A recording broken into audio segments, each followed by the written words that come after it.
Olá, tudo bem com vocês? Mais uma vez eu estou aqui, professor Henrique Coelho, leciono Direito Empresarial 1, 2, 3 e 4 aqui na Faculdade Arquidiocesana de Curvelo. A última aula nós paramos falando de declarações cambiais necessárias ou originárias, que se traduzem no saque ou na emissão.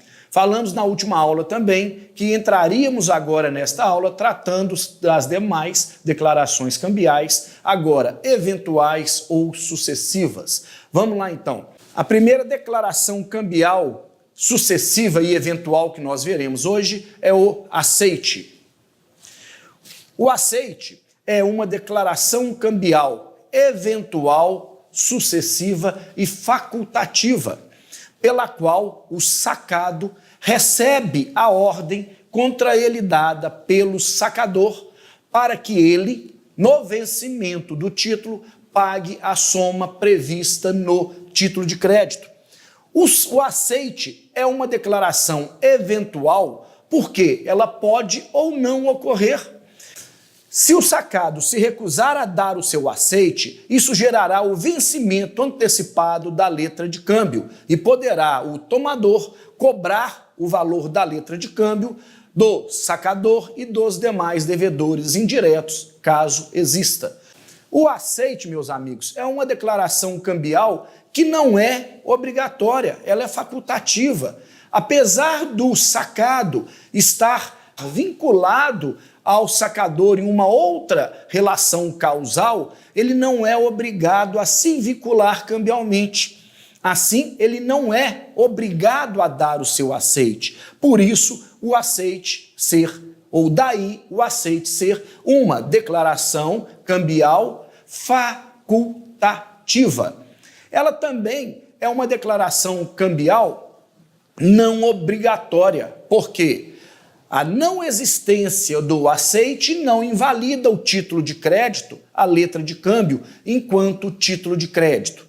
Agora, uma vez aceitando a ordem contra si foi dada, o sacado assume agora a posição de aceitante. E o aceitante é o devedor direto da letra de câmbio.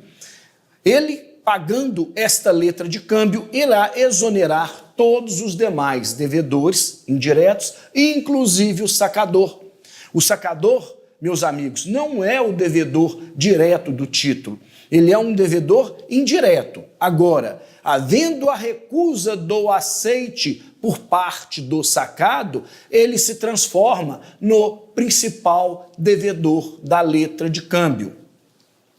Pois bem, convém lembrarmos que, não havendo aceite, ou seja, havendo a recusa do aceite por parte do sacado, o tomador da letra, o beneficiário, deve proceder ao protesto por falta ou recusa de aceite.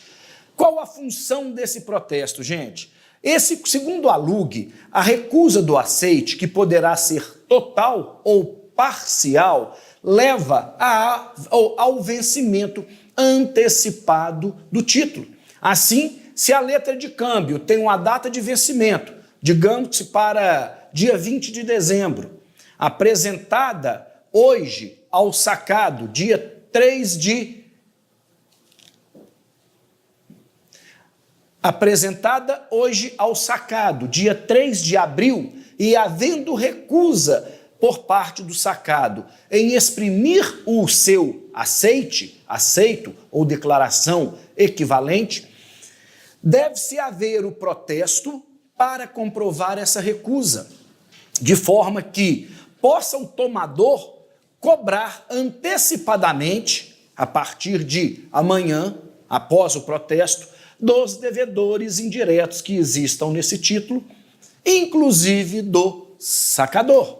Gente, outro lembrete, a letra pode circular sem aceite, não é necessário a posição do aceite para que essa letra circule. Para uma letra circular validamente, há necessidade do saque. É a declaração originária, é a declaração que cria o título de crédito.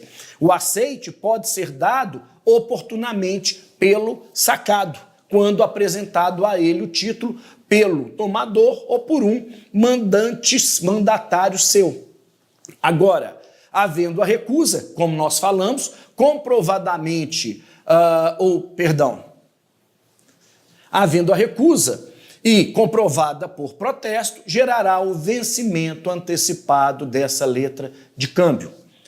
Eu havia falado para vocês que o aceite pode ser dado integralmente, ou seja, o sacado assume integralmente o valor que lhe é apresentado no título e a data do vencimento do título, bem como a praça de pagamento daquela letra de câmbio. Quem pode o mais, pode o menos. Se ele pode aceitar, se ele pode recusar, sem justificar o motivo de sua recusa, ele pode também aceitar essa letra de câmbio em valor menor do que sacada pelo sacador. Ele pode aceitar essa letra de câmbio com data de pagamento diferente da data de pagamento fixada pelo sacador ou também em outra praça de pagamento que melhor lhe aprouver. Bom, segundo a LUG, nessas situações, havendo a recusa total do aceite ou aceite parcial, que a doutrina chama de modificativo ou restritivo, tais situações levam também ao vencimento antecipado da letra de câmbio.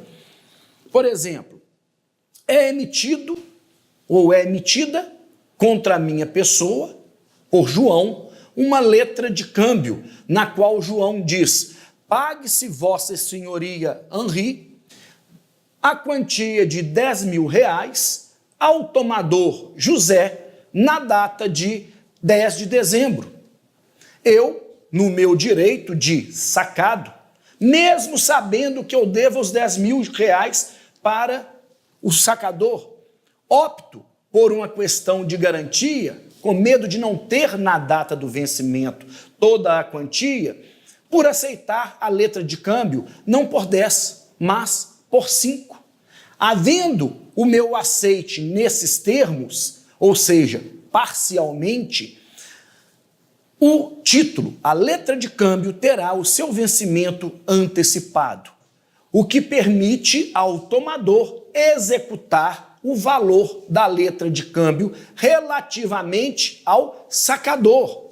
Eu, Henri, sacado, que virei aceitante, fico obrigado pelo pagamento dessa letra de câmbio apenas na forma como eu a aceitei. Olha aí o princípio da literalidade. Ninguém é obrigado a pagar nem mais nem menos, senão aquilo que estiver previsto no título. Quando eu exprimi a minha declaração cambial, eu aceitei a ordem dada, eu aceitei a ordem de pagamento contra mim sacada pelo sacador. Porém, não a aceitei integralmente, eu aceitei pelo valor de 5 mil reais e não pelo valor de 10 mil reais. É meu direito? Sim. Ainda, insisto, que eu deva os 10 mil reais para o sacador. A minha obrigação para com ele, originária, nada tem a ver com a obrigação que eu irei assumir nesse título de crédito. Tranquilo? Então, gente, o aceite parcial, como nós dizemos, vai levar ao vencimento antecipado do título de crédito. Outra questão também importante é, considerando essa possibilidade de apresentação do título a aceite e esse aceite sendo negado ou sendo dado de forma parcial, gerar o vencimento antecipado da letra, pode o sacador, aquele que criou a letra de câmbio, ou um dos endossantes, fixar cláusula nessa letra de câmbio que a mesma só poderá ser apresentada em uma determinada data. Qual a ideia? Se eu, sacador, crio essa letra de câmbio contra um terceiro, determinando que ele, recebendo a minha ordem, exprima o seu aceite e pague por essa letra de câmbio a quantia de 10 mil reais em 10 de dezembro de 2019 e não querendo correr o risco do vencimento antecipado, se houver a recusa do aceite ou se houver o aceite modificativo, posso eu inserir na letra de câmbio que aquela letra de câmbio somente poderá ser apresentada para aceite no dia 9 de dezembro. Ou seja, eu garanti que o credor, o tomador, não poderá apresentar essa letra antes do dia 9 de dezembro. E isso faz o quê? Faz que, na prática, apresentado esse título e haja recusa ou aceite parcial, o vencimento se dará logo em sequência. Assim, eu não fui surpreendido com um vencimento, talvez 1, 2, 3, 4 meses de antecedência ao vencimento do título. Muito bem. Gente, outra coisa. As letras de câmbio que contenham vencimento à vista ou a certo termo de data são apresentadas ao aceitante para pagamento e não para aceite. Ou seja, a qualquer momento, contados com relação à letra de câmbio com vencimento à vista, eu devo apresentar aquele título para o sacado para pagamento e não para aceite. Se houver recusa, eu, obviamente, levarei ao vencimento antecipado. Outro detalhe, a letra de câmbio que tem prazo de vencimento contado a certo termo de data, ou seja, o termo de vencimento, a data do vencimento é contada a partir da data de emissão, eu, tomador, posso a qualquer momento levar aquele título para apresentação de aceite ou pagamento até a data fixada, contada da emissão do título, ok? Outro detalhe, as letras de câmbio, considerando que o vencimento à vista pode se dar a qualquer momento, ou seja, o vencimento à vista se dá quando o credor apresenta o título ao devedor para pagamento e ele deve honrar o pagamento, não tem uma data fixa no título, ou seja, a qualquer momento, a LUG prevê um prazo máximo de apresentação. E a LUG diz que a letra de câmbio cujo pagamento deve se dar à vista da apresentação ao devedor, essa letra deverá ser apresentada ao mesmo no período do próximo dia útil seguinte ao termo de 1 ano. A LUG fixa 1 ano para apresentação desse título ao devedor. Assim, eu tenho que apresentar esse título a aceite no período de 1 ano. Tudo bem? Ok? Vamos aguardar a próxima aula então e muito obrigado.